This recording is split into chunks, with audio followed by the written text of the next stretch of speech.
స్వాతంత్ర్యం తీసుకురావడంలో సుభాష్ చంద్రబోస్ కీలక పాత్ర వహించారు. భారత సురక్షా సమితి రాష్ట్ర ఉపాధ్యక్షులు ఏసీఎస్ రాజు అన్నారు. జగిత్యాల జిల్లా కేంద్రంలో భారత సురక్షా సమితి ఆధ్వర్యంలో సోమవారం మధ్యాహ్నం 1 గంటలకు స్థానిక తహసీల్ చౌరస్తాలో నేతాజీ సుభాష్ చంద్రబోస్ వర్ధంతి సందర్భంగా ఆయన చిత్రపటానికి పూలమాలలు వేసి ఘన నివాళులు అర్పించిన భారత సురక్షా సమితి నాయకులు. ఈ సందర్భంగా వారు మాట్లాడుతూ, మీరు నాకు రక్తాన్ని ఇవ్వండి, నేను మీకు స్వాతంత్రాన్ని ఇస్తానంటూ దేశ ప్రజల్లో జాతీయ స్ఫూర్తిని రగిల్చిన వీరుడు సుభాష్ చంద్రబోస్ అని అన్నారు. స్వతంత్రం కోసం అహింసా విధానంలో కాదు, సాయుధ పోరాటం ద్వారా పోరాడి బ్రిటిషర్లను తరిమి కొట్టవచ్చని పిలుపునిచ్చి ఆచరణలో పెట్టిన మహోన్నత యోధుడు సుభాష్ చంద్రబోస్ అని అన్నారు. ఆజాద్ హింద్ ఫౌజ్ను స్థాపించి దేశానికి స్వతంత్రం తీసుకురావడంలో సుభాష్ చంద్రబోస్ కీలక పాత్ర వహించారని అన్నారు.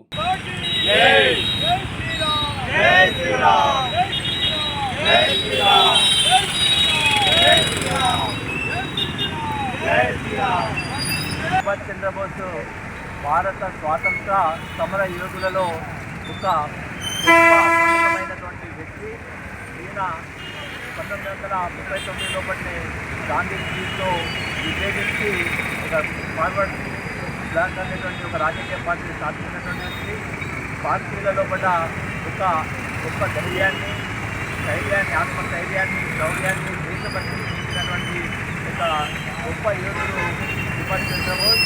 గాంధీజీ యొక్క అహింసావాదంతోనే స్వాతంత్రం సాధించడానికి అహింసావాదం ఒక్కటే సరిపోతుందని భావించి సాయుధ పోరాటాన్ని ఎత్తుకొని ఆ సాయుధ పోరాటం ద్వారానే స్వాతంత్ర ఉద్యమం ద్వారా ఆంగ్లేయులను తరిమి వేయవచ్చనేటువంటి భావనను కలిగినటువంటి భావించాడు. అందుకే సాయుధ పోరాటమే సైన్యమని చేసినటువంటి వ్యక్తి సుభాష్ చంద్రబోస్. స్వాతంత్ర పోరాటంలో పట్ల ఎల్లో ఢిల్లీ అనేటువంటి నినాదాన్ని ఇవ్వడమే కాకుండా ఈ రక్తాన్ని బాధ్యులకు వెళ్ళి ఈ రక్తాన్ని నాకు దారపోయండి, నేను స్వాతంత్రాన్ని ఇస్తాను అని చెప్పి చెప్పినటువంటి ఒక గొప్ప యోధుడు సుభాష్ చంద్రబోస్.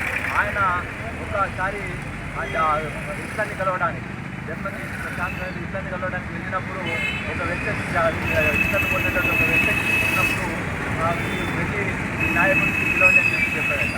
ఆ తర్వాత అతనింటే ఆ కాలంలో కూడా ఇట్లను కొన్నటువంటి వ్యక్తులు చాలామంది ఉండేటువంటి వాళ్ళు గ్రూప్గా.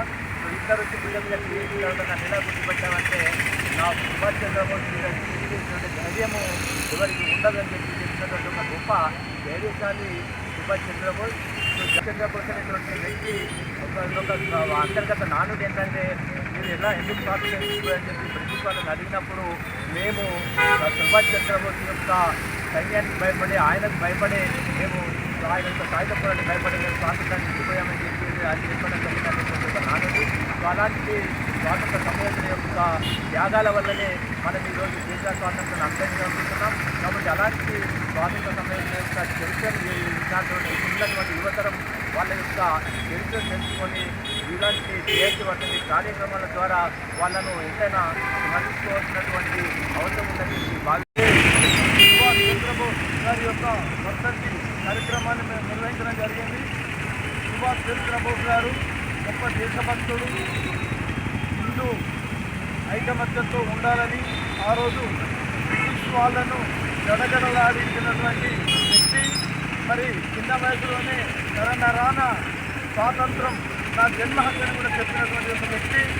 ఆనాడు మహాత్మా గాంధీ యొక్క సిద్ధాంతం సరైన విధంగా కాదు, మరి శాంతితో ఏది సాధించలేమన్నటువంటి ఒక అభిప్రాయానికి వచ్చి తనే వందలాది మంది యువకులను ప్రోత్సహించి వాళ్ళందరికీ శిక్షణ ఇచ్చి ఆజాద్ ఫౌజ్ హిందూ వ్యవస్థను ప్రారంభం చేసి తద్వారా అనేకమైనటువంటి యొక్క సంఘటనలు బ్రిటిష్ వాళ్ళ గుండెల్లో నిద్రపోయే విధంగా ప్రతి క్షణం సుభాష్ చంద్రబోస్ రాత్రి కళల్లో వచ్చే విధంగా బ్రిటిష్ వాళ్లకు ఎప్పుడూ సంఘర్షణ జరుగుతుండేది.